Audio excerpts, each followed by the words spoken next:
ನಗರದ ಫ್ರೀಡಂ ಪಾರ್ಕ್ನಲ್ಲಿ ಸಾಹಸ ಸಿಂಹ ಡಾಕ್ಟರ್ ವಿಷ್ಣು ಸೇನಾ ಸಂಘಟನೆ ಮತ್ತು ಅಭಿಮಾನ್ ಡಾಕ್ಟರ್ ವಿಷ್ಣುವರ್ಧನ್ ಪುಣ್ಯಭೂಮಿ ಟ್ರಸ್ಟ್ ವತಿಯಿಂದ ಅಭಿಮಾನ್ ಸ್ಟುಡಿಯೋದಲ್ಲಿರುವ ಸಾಹಸ ಸಿಂಹ ವಿಷ್ಣುವರ್ಧನ್ ಪುಣ್ಯಭೂಮಿ ನಿರ್ಮಾಣಕ್ಕೆ 10 ಗುಂಟೆ ಜಮೀನು ನೀಡುವಂತೆ ಒತ್ತಾಯಿಸಿ ಸರ್ಕಾರದ ವಿರುದ್ಧ ಅನಿರ್ದಿಷ್ಟಾವಧಿ ಉಪವಾಸ ಸತ್ಯಾಗ್ರಹ ನಡೆಸಿದ್ದಾರೆ. ಈ ಸಂಘಟನೆಯ ರಾಜ್ಯಾಧ್ಯಕ್ಷರಾದ ರಾಜುಗೌಡ ಅವರು ಮಾತನಾಡಿ, ವಿಷ್ಣು ಅಭಿಮಾನಿಗಳು ಹಾಗೂ ಹಲವು ಕನ್ನಡಪರ ಸಂಘಟನೆಗಳು, ಕನ್ನಡಪರ ಹೋರಾಟಗಾರರು ಈ ಉಪವಾಸ ಸತ್ಯಾಗ್ರಹದಲ್ಲಿ ಪಾಲ್ಗೊಂಡು ತಮ್ಮ ಬೆಂಬಲ ವ್ಯಕ್ತಪಡಿಸಿದ್ದಾರೆ.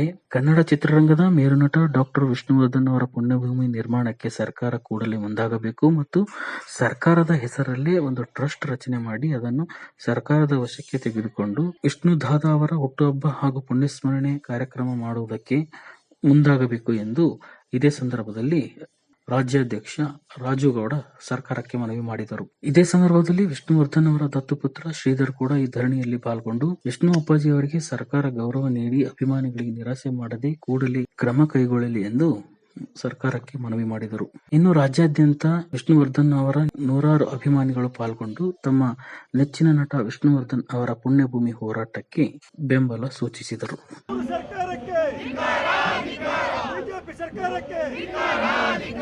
ಕಾಂಗ್ರೆಸ್ ಸರ್ಕಾರಕ್ಕೆ 10 ಗುಂಟೆ ದಾನವಾಗಿ ಕೊಟ್ಟ ಅಭಿಮಾನ ಸ್ಟುಡಿಯೋ ಮಾಲೀಕರಿಗೆ 10 ಗುಂಟೆ ಜಾಗ ದಾನವಾಗಿ ಕೊಟ್ಟ ಅಭಿಮಾನ ಸ್ಟುಡಿಯೋ ಮಾಲೀಕರಿಗೆ 10 ಗುಂಟೆ ಸರ್ಕಾರ ಆದೇಶ ಮಾಡದ ಸರ್ಕಾರಕ್ಕೆ 10 ಗುಂಟೆ ಜಾಗ ಸರ್ಕಾರ ಆದೇಶ ಮಾಡದ ಸರ್ಕಾರಕ್ಕೆ ಬಂದ 5 ಜನ ಮುಖ್ಯಮಂತ್ರಿಗಳು ಒಂದು ಆದೇಶ ಮಾಡದ ಸರ್ಕಾರಗಳಿಗೆ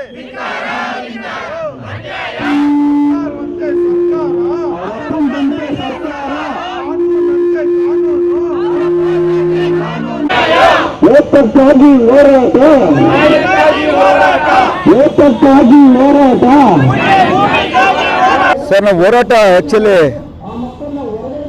2017ರಿಂದನೂ 23ವರೆಗೂ ಒಂದು ಕಾನೂನು ಹೋರಾಟ ಇರ್ಬೋದು, ಸರ್ಕಾರದ ಅಧಿಕಾರಿಗಳ ತಾವು ಇರ್ಬೋದು, ಅಭಿಮಾನ ಸ್ಟುಡಿಯೋ ಮಾಲೀಕರು ತಾವು ಇರ್ಬೋದು, ಸಂಧಾನ ಇರ್ಬೋದು, ಮನವಿಗಳು ಇರ್ಬೋದು, ನಾನು ಕೊಟ್ಕೊಂಡೇ ಬರ್ತಾ ಇದ್ದೀನಿ. ಯಾಕೆ ಅಂದರೆ ಯಾಕೆ ನಾವು ಅವ್ರದ್ದು ಒಂದು ಅಧಿಕಾರ ಚಲಾಯಿಸೋಕ್ಕಾಗಲಿಲ್ಲ ಅಂದರೆ ಮೈಸೂರಲ್ಲಿ ಸ್ಮಾರಕ ಲೋಕಾರ್ಪಣೆ ಆಗಿರಲಿಲ್ಲ. ಅದಕ್ಕೆ ನಮ್ಗೆ ಹತ್ಕೊಂಡಿದ್ದು ಬಂದ ಸರ್ಕಾರಗಳನ್ನು ನಿರ್ಲಕ್ಷ್ಯ ಮಾಡೋದು, ಅದು ಒಂದು ಕಾರಣ ಆಯಿತು. ಮತ್ತು ಈ ಬಂದ ವಿ ಶಂಕರ್ ಒಂದು ದಕ್ಷ ಅಧಿಕಾರಿ ಅವತ್ತು ನಮಗೆ ಅಭಿಮಾನ ಸ್ಟುಡಿಯೋ ಮಾಲೀಕರು ವಿ ಶಂಕರ್ ಸರ್ರು ಮತ್ತು ತಹಸೀಲ್ದಾರ್ ಮಂಜಪ್ಪ ಅವರು ಅವತ್ತು ಒಂದು ಸಂಧಾನ ಮಾಡಿ ಒಂದು 6 ತಿಂಗಳು ಎಲ್ಲ ಮಾತುಕತೆ 10 ಗುಂಟೆನ ಏನು ಅಭಿಮಾನ ಸ್ಟುಡಿಯೋ ಮಾಲೀಕರ ಮೇಲೆ ವಿ ಶಂಕರ್ ಕೇಸ್ ಹಾಕಿದ್ರು, ಆ ಕೇಸ್ನ ವಾಪಸ್ ತಗೊಳ್ಳಿ ಅಂತ ಅಭಿಮಾನ ಸ್ಟುಡಿಯೋ ಮಾಲೀಕರು ಒಂದು ದಾನದ ರೂಪದಲ್ಲಿ ಬರ್ಕೊಡ್ತಾರೆ. ನಿಮಗೆ ಗೊತ್ತು, ತೋರಿಸಿದ್ದೀನಿ ಅದು ನಾನು. ದಾನದ ರೂಪದಲ್ಲಿ ಬರ್ಕೊಟ್ಟಿದ್ದಾರೆ 2017ರಲ್ಲೇ. ಸರ್ಕಾರ 2018ರಲ್ಲಿ ಕುಮಾರಸ್ವಾಮಿ ಅವರು ಸಹ ಮನವಿ ಕೊಟ್ಟಾಗ ಅವ್ರು ಬಿಡುಗಡೆ ಮಾಡ್ತಾರೆ. ಇಷ್ಟು ಕೆಲಸ ಆಗಿರುತ್ತೆ. ಬಟ್ಟು 10 ಗುಂಟೆ ಜಾಗದ ಬಗ್ಗೆ ಆದೇಶ ಮಾಡಲ್ಲ ಯಾವುದೇ ಮುಖ್ಯಮಂತ್ರಿಗಳಾಗಲಿ ಅಧಿಕಾರಿಗಳಾಗಲಿ. ಇದು ಕೇಸು ಏನು 2015ರಲ್ಲಿ ಕೇಸ್ ಹಾಕಿದ್ರು DC ಜಿಲ್ಲಾಧಿಕಾರಿ, ಆ ಕೇಸ್ ಹಂಗೆ ನಡ್ಕೊಂಬರ್ತಾ ಇತ್ತು ಇಲ್ಲಿವರೆಗೂ. ನಾವು ಅಭಿಮಾನ ಸ್ಟುಡಿಯೋ ಮಾಲೀಕ ಮೇಲೆ ಅಪಾದವಾದ ನಂಬಿಕೆ ಇಟ್ಟಿದ್ವಿ, ಅವ್ರು ಇದ್ರ ಮೇಲೆ ಇದ್ವಿ. ಅವ್ರದ್ದು ಏನು ತಪ್ಪಿಲ್ಲ. ಅವರು ಆಗ ಕರೆಕ್ಟಾಗಿ ಬಂದು ಬರ್ಕೊಟ್ರು. ಸರ್ಕಾರಗಳು ನಿರ್ಲಕ್ಷ್ಯ ಮಾಡಿದ್ರು. ಬಂದ ಮುಖ್ಯಮಂತ್ರಿಗಳು ಜಿಲ್ಲಾಧಿಕಾರಿಗಳು ತುಂಬ ನಿರ್ಲಕ್ಷ್ಯ ಮಾಡಿದ್ರು. ಹಾಗಾಗಿ ಇವತ್ತು ನಾವು ಬೀದಿ ಬಂದು ನಿಂತ್ಕೊಂಡಾಯ್ತು. ಇವತ್ತು ನಮ್ಗೆ ಅಭಿಮಾನ ಸ್ಟುಡಿಯೋ ಮಾಲೀಕ ಮೇಲೆ ಅಪಾದವಾದ ಇವಾಗ ನಂಬಿಕೆ ಇದೆ ಅವ್ರಿಗೆ. ನಮಗೆ ಕೆಲವು ಅವರಿಗೆ ಒಂದು ಸ್ವಲ್ಪ ತುಂಬ ತೊಂದರೆಗಳಾಯಿತು ಅಭಿಮಾನಿಗಳಿಂದ, ಸರ್ಕಾರಗಳಿಂದ. ಅವರು ಅದಕ್ಕೆ ಇವತ್ತು ನನ್ನನ್ನು ಅವ್ರು ದೂರ ಹಾಕಿದ್ದಾರೆ. ಗೊತ್ತಿಲ್ಲ ಎಂತಕ್ಕೇನು ಗೊತ್ತಿಲ್ಲ. ನನ್ನ ಹತ್ರ ಚೆನ್ನಾಗಿದ್ರು 8 ವರ್ಷ, ಇವತ್ತು ನನ್ನನ್ನು ದೂರ ಹಾಕಿದ್ದಾರೆ 6 ತಿಂಗಳಿಂದ. ಆದರೆ ನಾನು ಸರ್ಕಾರದ ಹತ್ರ ಏನು 10 ಗುಂಟೆ ನಾನು ಹೋರಾಟ ಮಾಡ್ಕೊಂಡ್ಬಂದಿದ್ದೆ 2017ರಿಂದ ಹೋರಾಟ ಮಾಡ್ಕೊಂಡ್ಬಂದಿದ್ದೆ 10 ಗುಂಟೆ ಬಗ್ಗೆ. ಇವತ್ತು ಆ ದಾಖಲೆ ಇದ್ದಿದ್ದಕ್ಕೆ ಇವತ್ತು ನನಗೆ ಕಳೆದ 2 ವರ್ಷಗಳಿಂದ ಹುಟ್ಟುಹಬ್ಬದ ಕಾರ್ಯಕ್ರಮಗಳಿಗೆ, ಪುಣ್ಯ ಸ್ಮರಣೆ ಕಾರ್ಯಕ್ರಮಗಳಿಗೆ ನಮಗೆ ಸರ್ಕಾರ ಅನುಮತಿ ಕೊಡ್ತಾ ಇದೆ. ಇವತ್ತು ನಾವು ಏನಾದರೂ ನಾನು ಹೋರಾಟ ಮಾಡ್ಕೊಂಡು ಬಂದಿರಲಿಲ್ಲ 2017ರಿಂದ ಅಂದಿದ್ರೆ ಇವತ್ತು ನಾವು ಬೀದಿಲಿ ನಿಂತ್ಕೋಬೇಕಾದ ಅಭಿಮಾನಿಗಳು ಇವತ್ತು ಎಂಥ ತೊಂದರೆ ಸಿಗಾಕೋತಾ ಇದೀವಿ ಅನ್ನೋ ನಮ್ಗೆ ಗೊತ್ತಿಲ್ಲ. ಇವತ್ತು ಅಂತ್ಯ ಸಂಸ್ಕಾರ ಆಗಿದ್ದ ಜಾಗ ಅವತ್ತು ಅಭಿಮಾನ ಸ್ಟುಡಿಯೋ ಮಾಲೀಕರು ಕೊಟ್ಟರು, ಅವ್ರದ್ದು ಏನು ತಪ್ಪಿಲ್ಲ. ಸರ್ಕಾರ ಅವತ್ತು ಅಲ್ಲೇ ಕ್ಲೋಸ್ ಮಾಡಿದ್ರು 2018ರಲ್ಲಿ. ಕುಮಾರಸ್ವಾಮಿ ಅವರು ಪಾಪ ರೆಫರ್ ಮಾಡಿದ್ರು. ಅದು ಅಧಿಕಾರಿಗಳು ಕರೆಕ್ಟಾಗಿ ಕೋರ್ಟ್ಗೆ ನೋಡಿ ಸರ್ಕಾರ 2016ರಲ್ಲಿ ಸಿದ್ದರಾಮಯ್ಯರು ಕೊಟ್ಟರು. ಇಲ್ಲಿ 5 ವರ್ಷ ಆದರೂ ಸ್ಮಾರಕ ಆಗಲಿಲ್ಲ ಅಂತ ಅಲ್ಲಿ ಕೊಟ್ಟರು ಜಾಗ. 2016 ಕೊಟ್ಟಮೇಲೆ ನಾವು ಇಲ್ಲಿ 2017ರಿಂದ ನಾವು ಸಂಧಾನ ಮಾಡಿಕೊಂಡು ಮಾಲೀಕರು ಜಿಲ್ಲಾಧಿಕಾರಿ ನಾವೆಲ್ಲ ಕೆಲಸ ಮಾಡಿದ್ದೀನಿ. ನಾನು 10 ಗುಂಟೆ ಕೊಟ್ಟ ಮೇಲೆ ಸರ್ಕಾರ ಕ್ಲಿಯರ್ ಮಾಡಬೇಕಾಯ್ತು. ಕ್ಲಿಯರ್ ಮಾಡಿರೋರು DC ವಿ ಶಂಕರ್ ಅವ್ರು. ನಾನು ಇವಾಗಲೂ ಕೈ ಮುಗಿತೀವಿ. ಇವತ್ತು ನಾವು ಪುಣ್ಯಭೂಮಿ ಅಲ್ಲಿ ಪೂಜೆ ಮಾಡ್ತಾ ಇದ್ದೀವಿ, ಅಲ್ಲಿ ಉತ್ಸವ ಮಾಡ್ತಾ ಇದ್ದೀವಿ ಅಂದರೆ ಸನ್ಮಾನ್ಯ ವಿ ಶಂಕರ್ ಅವರೇ ಕಾರಣ. ವಿ ಶಂಕರ್ ಅವರ ಕಾರಣ. ಇವತ್ತು ಅವ್ರನ್ನ ನಾವು ಸಹಾಯ ಗಂಟನ್ನು ನಾವು ಮರೆಯಲ್ಲ, ಅವ್ರ ಕೈ ಮುಗಿತೀನಿ. ಅಂಥ ದಕ್ಷ ಜಿಲ್ಲಾಧಿಕಾರಿ ಇಲ್ಲಿವರೆಗೂ ಬಂದಿಲ್ಲ. ಒಬ್ಬ ಜಿಲ್ಲಾಧಿಕಾರಿ ಪವರ್ ಆಗಿದ್ದರೆ ಯಾವ CM ಬೇಕಿಲ್ಲ, ಯಾವ ಬೇರೆ ಮಿನಿಸ್ಟ್ರಿಗಳು ಬೇಕಿಲ್ಲ. ಅವ್ರ ಹತ್ರ ಪವರ್ ಇರ್ತೈತೆ. ಆದರೆ ಯಾವ ದಕ್ಷ ಅಧಿಕಾರಿ ಇಲ್ಲಿವರೆಗೂ ನಮಗೆ ಸಿಕ್ಕಿಲ್ಲ. ಬಂದ 5 ಜನ ಜಿಲ್ಲಾಧಿಕಾರಿಗಳು ನಿರ್ಲಕ್ಷ್ಯ ಮಾಡಿದ್ರು. ಇವತ್ತು ಹೈಕೋರ್ಟ್ಗೆ ಯಾವಾಗ 6 ತಿಂಗಳಿಂದ ಉಲ್ಟಾ ಹೊಡೆದ್ರು, ಅಭಿಮಾನ್ ಸ್ಟುಡಿಯೋ ಮಾಲೀಕರು ನಾವು ಬರ್ಕೊಟ್ಟಿಲ್ಲ ಅಂತ. ಯಾವುದೋ ಒಂದು ಸಣ್ಣ ವಿಷಯಕ್ಕೆ ಇವತ್ತು ನಾನು ಅವ್ರ ಹತ್ರ ನಿಷ್ಠುರ ಮಾಡ್ಕೊಂಡೆ. ಕಾರ್ಯಕ್ರಮದ ವಿಷಯದಲ್ಲಿ ಯಾರಿಗೋ ಏನೋ ಮಾಡೋಕ್ಕೆ ಹೋಗಿ ನಾನು ಅವ್ರನ್ನ ನಿಷ್ಠುರ ಮಾಡ್ಕೊಂಡೆ. ಹಿಂಗೆ ನಾವು ಯಾರಿಗೋ ಏನೋ ದಾನ ಮಾಡೋಕ್ಕೆ ಹೋಗ್ತೀವಿ, ನಮಗೆ ಪ್ರಾಬ್ಲಮ್ ಆಗುತ್ತೆ. ಹಿಂಗಾಗಿ ಬಿಡಿ, ಅದೆಲ್ಲ ಮಾತಾಡೋದು ಬೇಡ. ಇವತ್ತು ಅಭಿಮಾನ್ ಸ್ಟುಡಿಯೋ ಮಾಲೀಕರಿಗೆ ನನ್ನಿಂದ ಏನಾದರೂ ತಪ್ಪಾಗಿದೆ, ಇವಾಗಲೂ ನಾನು ಕ್ಷಮೆ ಕೇಳ್ತಾ ಇದ್ದೀನಿ. ದಯವಿಟ್ಟು ಅಭಿಮಾನ್ ಸ್ಟುಡಿಯೋ ಮಾಲೀಕರು, ಗಣೇಶರು ಇರ್ಬೋದು, ಕಾರ್ತಿಕ್ ಇರ್ಬೋದು, ನಮಗೆ CM ನೀವೇ, ವಿಷ್ಣುವರ್ಧನ ಪ್ರತಿಷ್ಠಾನ ಅಧ್ಯಕ್ಷರು ನೀವೇ, ಜಿಲ್ಲಾಧಿಕಾರಿ ನೀವೇ, ತಹಸೀಲ್ದಾರ್ ನೀವೇ. ಜಾಗ ನಿಮ್ಮದು. ನಾನು 2 ತಪ್ಪು ಮಾತಾಡಿದ್ರೆ ಈ ಮಾಧ್ಯಮದ ಮುಖಾಂತರ ನನ್ನ ಕೈ ಮುಗಿದು ಕ್ಷಮೆ ಕೇಳ್ತೀನಿ. ದಯವಿಟ್ಟು ಇನ್ಮೇಲೆ ನಮಗೆ ಅಭಿಮಾನಿಗಳಿಗೆ ತೊಂದರೆ ಕೊಡಬೇಡಿ. ನಾನು ಟ್ರಸ್ಟ್ ಮಾಡಿದ್ದೀನಿ ಈ ಅಪ್ಪನಿಗೋಸ್ಕರ. ವಿಷ್ಣುಜಿ ಅವರ ದತ್ತುಪುತ್ರ 35 ವರ್ಷ ಇದ್ದರು. ಅವ್ರಿಗೆ ಅಗ್ನಿಸ್ಪರ್ಶ ಮಾಡಿದಾಗ ಸೇವೆ ಮಾಡಿದ್ರು. ಅವ್ರ ತಾಯಿಗೂ ಅಗ್ನಿಸ್ಪರ್ಶ ಮಾಡಿದ್ರು. ಅಂತ ನಾನು ಸಂಘಟನೆ ಕಟ್ಕೊಂಡಿದ್ದೀನಿ, ವಿಷ್ಣು ಸೇನಾ ಸಂಘಟನೆ 8 ವರ್ಷ. ನಾನು ಇಲ್ಲಿವರೆಗೂ ಮೆಂಬರ್ಶಿಪ್ ಮಾಡಿಲ್ಲ. ಟ್ರಸ್ಟ್ ಇವ್ರಿಗೋಸ್ಕರ ಮಾಡಿದೆ. ಕೆಲವೇ ನಮ್ಮ ಹಿತಶತ್ರುಗಳು ಇವ್ರ ಪೂಜೆ ಮಾಡ್ಸಕ್ಕೆ ಹಿಂದೆ ಮುಂದೆ ನೋಡಿದ್ರು. ಎಂಥ ದುರಂತ! ಡಾಕ್ಟರ್ ವಿಷ್ಣುವರ್ಧನ್ ಅವರು ದುರಂತ ನಾಯಕ, ವಿಷ್ಣುಜಿ ಅವರ ಅಗ್ನಿಸ್ಪರ್ಶ ಮಾಡಿದ ಶ್ರೀಧರ್ ಮುತ್ತಿನ ದುರಂತ ನಾಯಕ, ವಿಷ್ಣುಜಿ ಅವ್ರಿಗೋಸ್ಕರ 2017ರಿಂದ ಹೋರಾಟ ಮಾಡ್ಕೊಂಡು ಬಂದಿರೋ ಅಭಿಮಾನಿನ ದುರಂತ ನಾಯಕ. ಇವತ್ತು ನಮ್ಮ ಪರಿಸ್ಥಿತಿ ಈ ರೀತಿ ಆಗಿದೆ. ನೋಡಿ, ದಾಖಲೆಗಳು ನೋಡಿ, ತೋರಿಸಿ ಸರ್. ಕೂತಿದ್ದೀನಿ, ಯಾವುದೇ ಮಾಧ್ಯಮಗಳು 24x7 ಮಾಧ್ಯಮಗಳು ಒಬ್ಬರು ಬಂದಿಲ್ಲ ಬೆಳಗ್ಗೆಯಿಂದ ಸರ್. ನಾನು ಯಾರನ್ನು ಕರೆದಿಲ್ಲ ಸರ್. ಯಾಕೆ ಸರ್ ಕರೀಲಿ? ಪ್ರೆಸ್ ಮೀಟ್ ಮಾಡಿದ್ದೀನಿ, ಎಲ್ಲ ಪತ್ರಿಕೆಲ್ಲೂ ಹೋಗಿದೆ. ಬರಬೇಕಲ್ವಾ? ನಾವೇನು ದುಡ್ಡು ಕೊಡ್ಬೇಕಾ ಸರ್? ನಾನು ಬಡವ ಸರ್. ನಾನು ಅಸಲಿ ಹೋರಾಟಗಾರ ಸರ್, ನಾನು ನಕಲಿ ಹೋರಾಟಗಾರ ಅಲ್ಲ. ಯಾವ ಹೋಗಿ ಕನ್ನಡ ಪರ ಹೋರಾಟಗಾರರು ಹೋಗ್ಬಿಟ್ಟು ಬಕೆಟ್ ಹಿಡ್ಕೊಂಡು ಅಣ್ಣ ಬನ್ನಿ ಅಣ್ಣ, ನಮ್ಗೆ ಯಾಕ್ರಿ ಸಾರ್ವಜನಿಕ ಆಸ್ತಿರಿ? ಯಾರಿಗೆ ನಾನು ಬಕೆಟ್ ಹಿಡಿಬೇಕು? ಯಾಕೆ ಯಾರ ಥರನಾರು ಹೋಗ್ಬೇಕು? ನಿಜವಾದ ಕನ್ನಡ ಪರ ಹೋರಾಟಗಾರರು ಬೆಳಗ್ಗೆಯಿಂದ 100 ಜನ ಬಂದು ಹೋಗಿದ್ದಾರೆ. ಏನು ನಮ್ಗೇನು ದೊಡ್ಡ ಲೀಡರ್ ಬೇಕಾಗಿಲ್ಲ. ಅವರು ಕನ್ನಡಕ್ಕೋಸ್ಕರ ದುಡ್ದು ಎಷ್ಟು ಜನ ಬಂದಿದ್ದಾರೆ ಬೆಳಗ್ಗೆಯಿಂದ? 106 ಜನ ಬಂದು ಹೋದ್ರು. ಆಯಿತಾ? ಇವತ್ತು ಈ ಪರಿಸ್ಥಿತಿ ಬಂದಿದೆ ಲಿಂಗರಾಜ್ ಅವರೇ, ಹಿಂಗಾಗಿದೆ. ಇವತ್ತು ನಾವು ಇಷ್ಟೇ ಕೇಳ್ತಾ ಇರೋದು ಸರ್ಕಾರಕ್ಕೆ, ಇಷ್ಟೇ ನಾವು ಕೇಳ್ತಾ ಇರೋದು. ಅಭಿಮಾನ್ ಸ್ಟುಡಿಯೋ ಮಾಲೀಕರನ್ನ ಕರೆದು ಅವ್ರಿಗೆ ಬರ್ಕೊಟ್ಟಿದ್ದಾರೆ. ಬೇರೆ ಚೇಂಜ್ ಅಪ್ ಏನಿಲ್ಲ. ಹತ್ಕೊಂಡೇನೆ ಎಲ್ಲ ಅರ್ಧ ಎಕರೆ, 1.5 ಎಕರೆ, 2 ಎಕರೆ ತಗೋತೀನಿ ಅಂತದ್ರೆಲ್ಲ ಮೂಲೆ ಗುಂಪಾಗ್ಬಿಟ್ಟು ಇವತ್ತು ರಾಜೀವ್ ಗೌಡ್ರು ಹೋರಾಟ ಮಾಡಿರೋದ್ರ ಬಗ್ಗೆ ಎಲ್ಲ ಮಾತಾಡ್ತೀರಾ ಮಾಧ್ಯಮಗಳಲ್ಲೇ. ಹತ್ಕೊಂಡೆ ಯಾರು ಹೋರಾಟ ಮಾಡಿದ್ದು? ಯಾರು ಅಭಿಮಾನ್ ಸ್ಟುಡಿಯೋ ಮಾಲೀಕರ ಮಾತಾಡಿದ್ ಯಾರು? ವಿ ಶಂಕರ್ ಜಿಲ್ಲಾಧಿಕಾರಿ ಹತ್ರ ಮಾತಾಡಿದ್ ಯಾರು? ಹೋರಾಟ ಮಾಡಿದ್ಯಾರು? ಅಧಿಕಾರಿಗಳ ವಿಷ್ಣುವರ್ಧನ ಪ್ರಶ್ನೆ ತಿರುಗಿದ್ದವರು 7 ವರ್ಷಗಳಿಂದ ಕೋರ್ಟಿಗೆ ನೀವು ಹೋಗ್ಬೋದ್ರೆ, ಇವ್ರು ಹೋಗೋದು ದುಡ್ಡಿದ್ರೆ ಈ ಮೇಡಮ್ ಹೋಗ್ಬೋದು. ನಾನು ಅರ್ಧ ಎಕರೆ ತಗೋತೀನಿ ಅಂತ ಅದೇನು ದೊಡ್ಡ ವಿಷಯ ಏನ್ರಿ? ಕೇಸ್ ಹಾಕೊಳ್ಳೋದು ಏನಂತೂ ಚೀಮಾರಿ ಆಗ್ತು ಕೋರ್ಟು. ಏನಂತಕ್ಕೆ ಬಂದಿದ್ದೀರಾ ಹೈಕೋರ್ಟ್ಗೆ? ನೀವು ಸಮಯ ವ್ಯರ್ಥ ಮಾಡಕ್ಕೆ ಬಂದಿದ್ದೀರಾ ಅಂತ. ಅರ್ಧ ಎಕರೆ ತಗೋತೀನಿ ಅನ್ಕೊಂತ ಹೋಗಿದ್ರಲ್ಲ ಪುಣ್ಯಾತ್ಮರು, ಅವ್ರಿಗೆ ಹೇಳ್ತಾ ಇದ್ದೀನಿ ನಾನು ತಗೋತೀನಿ ಅಂತ ಹೋಗಿಲ್ಲ, ಕೊಂಡ್ಕೋತೀನಿ. ನಾನು ಇವಾಗಲೂ ಹೇಳ್ತಾ ಇಲ್ಲ ಕೊಂಡ್ಕೋತೀನಿ ಅಂತ. ಸರ್ಕಾರ ಇವತ್ತು ನೇರವಾಗಿ ಭಾಗಿಯಾಗಿದೆ. ಜಿಲ್ಲಾಧಿಕಾರಿಗಳು ಏನು ಸುಮ್ಮನೆ ಅಲ್ಲ. ಅಭಿಮಾನ್ ಸ್ಟುಡಿಯೋಗೆ ಬಂದು ಸರ್ವೆ ಮಾಡಿರೋದು, ತಹಸೀಲ್ದಾರ್ ಬಂದು ಸರ್ವೆ ಮಾಡಿರೋದು, ಅಭಿಮಾನ್ ಸ್ಟುಡಿಯೋ ಮಾಲೀಕರ ಎದುರುಗಳನ್ನ ಕುಂತಿ ಮಾತಾಡಿ ಮಾಡಿರೋದು, ಬರ್ಕೊಟ್ಟಿದ್ದಾರೆ. ಇನ್ನೇನ್ರಿ ಬೇಕು ದಾಖಲೆ?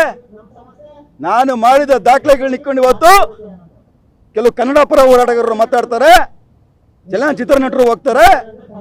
ಅದು ಅಸಲಿ ಹೋರಾಟಗಾರ ಯಾರು? ನಕಲಿ ಹೋರಾಟಗಾರನ ಮಾತು ಕೇಳ್ಕೊಂಡು ಇವತ್ತು ಮಾಡ್ಲಿ, ಪರವಾಗಿಲ್ಲ, ನ್ಯಾಯಯುತವಾಗಿ ಮಾಡ್ಲಿರಿ. ಒಬ್ಬ ಪ್ರಾಮಾಣಿಕ ಹೋರಾಟಂಗೆ ಬೆಲೆ ಇಲ್ವಲ್ರಿ? ನೋಡ್ರಿ ದಾಖಲೆಗಳನ್ನ. ಯಾವ ಅಂತ ಇದೇನ್ರಿ? ಯಾವ್ದು ಸಂಘಟನೆಯಲ್ಲಿ ಇವತ್ತು?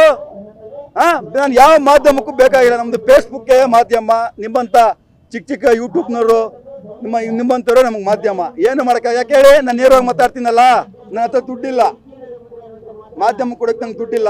24x7 ಮಾಧ್ಯಮಗಳವಲ್ಲ, ನಮ್ಮ ಹತ್ರ ದುಡ್ಡು, ರಾಜ್ಯ ಕೊಡ್ತಾ ದುಡ್ಡಿಲ್ಲ ಕೊಡೋಕ್ಕೆ. ನಾವೆಲ್ಲ 1 ರೂಪಾಯಿನವರು, ನಾವು 100 ರೂಪಾಯಿ ಬಂದ ಅಲ್ಲ. ನಾನು ಹಿಂಗೇನೆ ಮಾತಾಡೋದು. ಅಷ್ಟು ನೋವಿದೆ ನನಗೆ, ಅಷ್ಟು ನೋವು ತಿಂತಾ ಇದ್ದೀನಿ. ನೆಕ್ಸ್ಟ್ ಏನಿಲ್ಲ ಸ್ಟೆಪ್ಪು ಸರ್. ನಮಗೆ ಹೈಕೋರ್ಟು ನಿರ್ದೇಶನ ಮಾಡಿತ್ತು, ಏನು ನಮ್ಮ VSS ಅಭಿಮಾನ್ ಡಾಕ್ಟರ್ ವಿಷ್ಣುವರ್ಧನ್ ಪುಣ್ಯಭೂಮಿ ಟ್ರಸ್ಟ್ ವತಿಯಿಂದ ಜನವರಿ 13, 2023ಕ್ಕೆ ನಾವು ಇಂಪ್ಲೀಡ್ ಆಗಿದ್ವಿ. ವಿಷ್ಣು ಸೇನಾ ಸಂಘಟನೆಯಿಂದ ಸುಮಾರು 6 ತಿಂಗಳು ವಾದ ವಿವಾದ ನಡೀತು. ಈಗ ಆಗಸ್ಟ್ 21, 2023ರಂದು ಹೈಕೋರ್ಟು ಅಂತಿಮ ತೀರ್ಪು ಕೊಡುತ್ತೆ. ಏನು ದೀರ್ಘಾವಧಿ ಕೇಸ್ ನಡ್ಕೊಂಬತ್ತಾಯ್ತಲ್ಲ, ವಿ ಶಂಕರ್ ಹಾಕಿದ ಕೇಸು, ಅದನ್ನು ಏನು ಮಾಡ್ತಾರೆ ಸರ್ಕಾರ, ಈ ನೀಚ ಸರ್ಕಾರದ ಅಧಿಕಾರಿಗಳು, ಈ ನಲಾಯಕ್ ಅಧಿಕಾರಿಗಳು ಹೈಕೋರ್ಟ್ಗೆ 10 ಕುಂಟೆ ಜಾಗದ ಬಗ್ಗೆ ಸೂಕ್ತ ಮಾಹಿತಿ ಕೊಡಲ್ಲ. ಅಭಿಮಾನ್ ಸ್ಟುಡಿಯೋ ಮಾಲೀಕರು ಕೊಡಲ್ಲ. ಅಭಿಮಾನ್ ಸ್ಟುಡಿಯೋ ಮಾಲೀಕರು ಬರ್ಕೊಡ್ತಾರೆ, ಅವ್ರ್ಯಾಕೆ ಕೊಡ್ತಾರೆ? ಇವತ್ತು ಈ ಪರಿಸ್ಥಿತಿ ಬಂದಿದೆ. ಏನು ಹೈಕೋರ್ಟ್ ಏನು ಹೇಳುತ್ತೆ, ನಾವು ಇದು 2 ಎಕರೆ ಕೇಸ್ ನಾವು ಕ್ಲೋಸ್ ಮಾಡ್ತಾ ಇದ್ದೀವಿ, ನೀವು 10 ಕುಂಟೆ ನಾವು ಪರಿಶೀಲನೆ ಮಾಡಿದ್ದೀವಿ, ಬಟ್ ಇದು ಸರ್ಕಾರ ಅವರು ಮಾಡ್ಕೊಂಡಿರೋದು, ನೀವು ಅವ್ರ ತವ ಸಮಸ್ಯೆ ಬಗೆಹರಿಸ್ಕೊಳ್ಳಿ 10 ಕುಂಟೆದು, ನಾನು ಇದಕ್ಕೆ ಕೇಸ್ನ ಕ್ಲೋಸ್ ಮಾಡ್ತೀನಿ ಅಂದ್ಬಿಟ್ಟು ಏನು 10 ಕುಂಟೆ ಇದರಲ್ಲಿ ರೆಫರ್ ಮಾಡಿ ಹೈಕೋರ್ಟ್ ಜಡ್ಜ್ಮೆಂಟ್ ಕಾಪ್ ಆಗಸ್ಟು 7ನೇ ಪುಟದಲ್ಲಿ ನೋಡಿ, ಅಭಿಮಾನ್ ಸ್ಟುಡಿಯೋ ಮಾಲೀಕರು 19/12/2017 ಬರ್ಕೊಟ್ಟಿರೋದು ಸತ್ಯ.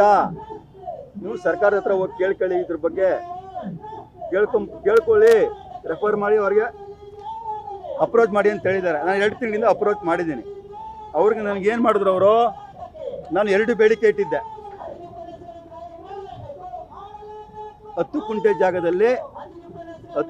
ಜಾಗದಲ್ಲಿ ನಮಗೆ ಪೂಜಾ ಕಾರ್ಯಕ್ರಮ ಮಾಡೋಕ್ಕೆ ಆದೇಶ ಮಾಡಿ, ಮತ್ತು 10 ಕುಂಟೆ ಜಾಗನ ಒಂದು ಅಭಿಮಾನಿಗಳಿಗೆ ನೀವು ವಿಷ್ಣುವರ್ಧನ ಪ್ರತಿಷ್ಠಾನಕ್ಕೆ ವಹಿಸ್ತೀರೋ ಇಲ್ಲ ನೀವು ಸರ್ಕಾರನೇ ವಹಿಸ್ಕೊಳ್ಳುತ್ತೋ ಗೊತ್ತಿಲ್ಲ, ಒಟ್ಟಿನಲ್ಲಿ ಇದೊಂದು ಆದೇಶ ಮಾಡಿ ಅಂತ ಹೇಳಿದ್ವಿ. ಅವರು 2 ನನ್ನ ಬೇಡಿಕೆಗೆ 1 ಬೇಡಿಕೆ ಈಡೇರಿಸಿದ್ದಾರೆ ಸರ್ಕಾರ.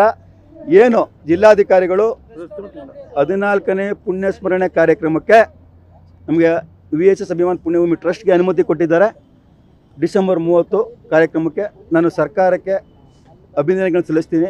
ಇದು ಸುಮ್ಮನೆ ಬಂದಿಲ್ಲ, ನಾನು ಹೋರಾಟ ಮಾಡ್ಕೊಂಬಂದಿರೋದಕ್ಕೆ ದಾಖಲೆಗಳಿರೋದಕ್ಕೆ ಇವತ್ತು ನಮಗೆ ಅನುಮತಿ ಕೊಟ್ಟಿದ್ದಾರೆ ಜಿಲ್ಲಾಧಿಕಾರಿಗಳಿಗೆ ನಾನು ಅಭಿನಂದನೆ ತಿಳಿಸ್ತೀನಿ. ಆದರೆ ನಮಗೆ ಸರ್ಕಾರದ ಮೇಲೆ ಕೋಪ ಇದೆ, ಆದೇಶ ಮಾಡ್ತಾ ಇಲ್ಲ. ನಮ್ಗೆ ಅಭಿಮಾನ್ ಸ್ಟುಡಿಯೋ ಮಾಲೀಕರ ಮೇಲೆ ನಂಗೆ ಮೇಲೆ ಕೋಪ ಇಲ್ಲ. ಇವತ್ತು ಇವ್ರು ನಿರ್ಲಕ್ಷ್ಯ ಮಾಡ್ತಿದ್ರೆ, ಅವ್ರು ಉಲ್ಟಾ ಹೊಡಿತಾ ಇರಲಿಲ್ಲ. ಇವ್ರು ಕರೆಕ್ಟಾಗಿ ಆದೇಶ ಮಾಡಿದರೆ ಅವ್ರು ಯಾಕೆ ಇದು ಮಾಡ್ತಾಯಿದ್ರು? ಕರೆಕ್ಟಾಗಿ ಹೈಕೋರ್ಟ್ಗೆ ಮಾಹಿತಿ ಕೊಟ್ಟಿಲ್ಲ. ಹೈಕೋರ್ಟ್ ಮಾಹಿತಿ ಕೊಟ್ಟಿದ್ರೆ ನಾವು ಇವತ್ತು ತೊಂದರೆ ಇರ್ತಾ ಇರಲಿಲ್ಲ. ಇರಲಿ, ಮುಂದಿನ ದಿನಗಳಲ್ಲಿ ಅಭಿಮಾನ್ ಸ್ಟುಡಿಯೋ ಮಾಲೀಕರು ತಮ್ಮ ಮನಸ್ಸನ್ನ ಚೇಂಜ್ ಮಾಡಿಕೊಂಡು ದಯವಿಟ್ಟು ಅಭಿಮಾನ್ ಸ್ಟುಡಿಯೋ ಮಾಲೀಕರು ಕೇಳ್ಕೊತಾ ಇದ್ದೀನಿ, ನಾಳೆನೂ ಉಪವಾಸದಲ್ಲಿ ಕುತ್ಕೋತಾ ಇದ್ದೀನಿ. ಇವತ್ತು ನೈಟ್ ಏನು ಮಾಡ್ತಾರೋ ಗೊತ್ತಿಲ್ಲ ಪೊಲೀಸ್ನವರು. ನಾನಂತೂ ಹಬ್ಬ ಅಂತ ಇಲ್ಲಿ ಮನೆ ಕಳ್ತೀನಿ. ನಾನು ತಲೆ ಕೆಡಿಸ್ಕೊಳ್ಳಲ್ಲ, ನಾನು ಎಲ್ಲೂ ಹೋಗಲ್ಲ, ನೀರು ಕುಡ್ದಿಲ್ಲ ಬೆಳಗ್ಗೆಯಿಂದ, ನಾನು ಇಲ್ಲೇ ಮನೆ ಕಳ್ತೀನಿ. ನೋಡೋಣ ಏನು ಮಾಡ್ತಾರೆ ಗೊತ್ತಿಲ್ಲ ನನಗೆ. ನಾಳೆನೂ ಇರ್ತೀನಿ ಸರ್ ನಾನು. ಅಭಿಮಾನ್ ಸ್ಟುಡಿಯೋ ಮಾಲೀಕರಿಗೆ ನೀವೇ ನನಗೆ ಸರ್ಕಾರ, ನೀವೇ ನನಗೆ ಮುಖ್ಯಮಂತ್ರಿ, ಜಾಗ ನಿಮ್ಮದು. ಆದರೆ ಸ್ವಲ್ಪ ಕರುಣೆ ತೋರಿಸಿ ನಮ್ಮ ವಿಷ್ಣು ಅಪ್ಪಾಜಿನ ಅಂತ್ಯ ಸಂಸ್ಕಾರ ಮಾಡಿದ ಜಾಗ ಅದು. ನಿಮ್ಮನ್ನ ಕೈ ಮುಗಿದು ಕೇಳ್ಕೊತಾ ಇದ್ದೀನಿ. ನಮ್ಮ ಅಭಿಮಾನಿಗಳಿಂದ ನಿಮ್ಗೆ ತೊಂದರೆ ಆಗಿರ್ಬೋದು, ಇನ್ಮೇಲೆ ಯಾವುದೂ ಆಗೋದಿಲ್ಲ. ಇಲ್ಲ ನೀವೇ ಟ್ರಸ್ಟ್ ಮಾಡ್ತೀರಾ, ಏನು ಇವತ್ತು VS ಅಭಿಮಾನ್ ಪುಣ್ಯಭೂಮಿ ಟ್ರಸ್ಟ್ ಮಾಡಿದ್ದೀವಿ, ನಿಮ್ಗೆ ಕೇಳ್ಕೊಂಡು ನಿಮ್ಮ ಅಭಿಮಾನ್ ಅಂತ ಬಾಲಣ್ಣವರು ಸೇರಿಸಿ ನಾನು ಟ್ರಸ್ಟ್ ಮಾಡಿದ್ದೀನಿ, ನಾನು ಟ್ರಸ್ಟ್ನ ರಿಸೈನ್ ಮಾಡ್ತೀನಿ. ನನಗೇನು ಬೇಡ, ಈ ಪುಣ್ಯಾತ್ಮ ಒಬ್ಬರನ್ನ ಇಕ್ಕಳ್ಳಿ, ಇವ್ರನ್ನ ಅವರೊಬ್ಬರನ್ನ ಇಕ್ಕಳ್ಳಿ, ನಾನು ರಾಜೀನಾಮೆ ಕೊಡ್ತೀನಿ, ಟ್ರಸ್ಟ್ನ ವಿಸರ್ಜನೆ ಮಾಡ್ತೀನಿ. ನೀವೇನು ಮಾಡ್ಕೊತೀರಾ ಟ್ರಸ್ಟ್ನ, ನೀವು ನಮಗೇನು ಅಭಿಮಾನಿಗಳಲ್ಲಿ ಬಂದು ಪೂಜೆ ಮಾಡ್ಕೊಂಡು ಹೋಗ್ಬೇಕು, ಅದಕ್ಕೆ ಅವಕಾಶ ಮಾಡಿಕೊಡಿ ಅಂತ ಅಭಿಮಾನ್ ಸ್ಟುಡಿಯೋ ಮಾಲೀಕರಿಗೆ ನಾನು ಕೈ ಮುಗಿದು ಕೇಳ್ಕೊತಾ ಇದ್ದೀನಿ. ಮತ್ತೆ ನಾನು ಯಾವ ಮುಖ್ಯಮಂತ್ರಿಗಳಿಗೂ ಏನೂ ಕೇಳಲ್ಲ, ಯಾವ ವಿಷ್ಣುವರ್ಧನ ಪ್ರತಿಷ್ಠಾನಕ್ಕೂ ಕೇಳಲ್ಲ, ಏನು ಕೇಳಲ್ಲ. ಕೇಳಿ ನನಗೂ ಸಾಕಾಗಿ ಹೋಗ್ಬಿಟ್ಟೈತೆ ನೋಡಿ, ಇಷ್ಟು ಮನವಿ ಐತೆ, ಕೇಳಿ ಸಾಕಾಗೋಯ್ತು. ನಾನು ಅವ್ರೇನು ಕೇಳಲ್ಲ. ಇರೋದೇ ನಮಗೆ ಮುಖ್ಯಮಂತ್ರಿಗಳು ಅಭಿಮಾನ್ ಸ್ಟುಡಿಯೋ ಮಾಲೀಕರು ಎಲ್ಲ ಅವರೇ, ಜಾಗ ಅವ್ರದ್ದು. ಅವ್ರ ಮನಸ್ಸು ಮಾಡಿದ್ರೆ ಮುಗೀತು, ತೀರ್ಮಾನ ಅವರೇ ತಗೊಳ್ಳಿ.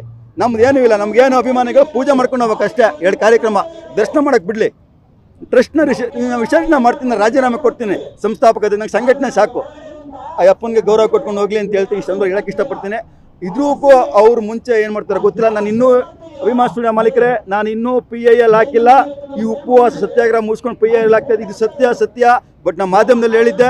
ಆದರೆ ನಮ್ಮ ವಕೀಲರು, ನೀವು ಹೋರಾಟ ಮುಗಿಸಿದ ಮೇಲೆ ಹೋಗೋಣ, ಸ್ವಲ್ಪ ತಾಳ್ಮೆ ತಗೊಳ್ಳಿ, ನೀವು ಅಭಿಮಾನ್ ಸ್ಟುಡಿಯೋ ಮಾಲೀಕರ ಹತ್ರ ರಿಕ್ವೆಸ್ಟ್ ಮಾಡ್ಕೊಳ್ಳಿ ಅಂತ ಹೇಳಿದ್ದಾರೆ ಹೈಕೋರ್ಟ್ ವಕೀಲರು. ಇವಾಗಲೂ ನಾನು ನಿಮ್ಗೆ ಹೇಳ್ತಾ ಇದ್ದೀನಿ, ನಾನು ನಾಳೆ ಉಪವಾಸ ಸತ್ಯಾಗ್ರಹ ನನಗೆ ಪರ್ಮಿಷನ್ ಕೊಟ್ಟಿರೋದು ಇವತ್ತು ಮಾತ್ರ, ನಾಳೆ ಕೊಟ್ಟಿಲ್ಲ ಪೊಲೀಸ್ನವರು. ನಾನು ಅಂಗಲಾಚಿ ಬೇಡ್ಕೊಂಡಿದ್ದೀನಿ, ನಾವು ಯಾವುದೇ ಗಲಾಟೆ ಮಾಡಲ್ಲ, ಏನೂ ಮಾಡಲ್ಲ, ಅವಕಾಶ ಮಾಡಿಕೊಡಿ ಅಂತ. ನಾನು ಇವತ್ತು ಒಂದ್ಸ ಕೊಟ್ಟಿರೋದು, ನಾಳೆ ಏನು ಮಾಡ್ತಾರೋ ಗೊತ್ತಿಲ್ಲ, ಮಾಡಿ ಅಂತ ಹೇಳಿದ್ದಾರೆ. ನೋಡೋಣ ಏನಾಗುತ್ತೋ ಗೊತ್ತಿಲ್ಲ ಅಂತ ಹೇಳ್ತೀನಿ ಸಂದರ್ಭದಲ್ಲಿ ಹೇಳ್ತೀನಿ. ಇನ್ನೇನು ಸರ್ ಕೇಳ್ತೀರಾ ಸರ್?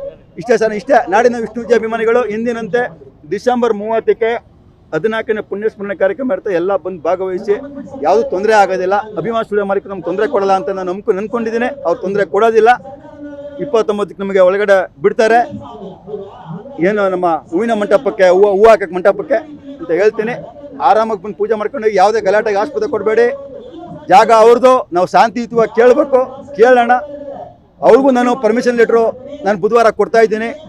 ಹಿಂಗೆ ಡಿಸಿನ ತಗೊಂಡಿದ್ದೀನಿ. ಎಂದಿನಂತೆ ನೀವು ನನಗೆ ಪರ್ಮಿಷನ್ ಕೊಡಿ ಅಂತ ಕೇಳ್ತಾ ಇದ್ದೀನಿ ಅಭಿಮಾನ್ ಸ್ಟುಡಿಯೋ ಮಾಲೀಕರನ್ನ.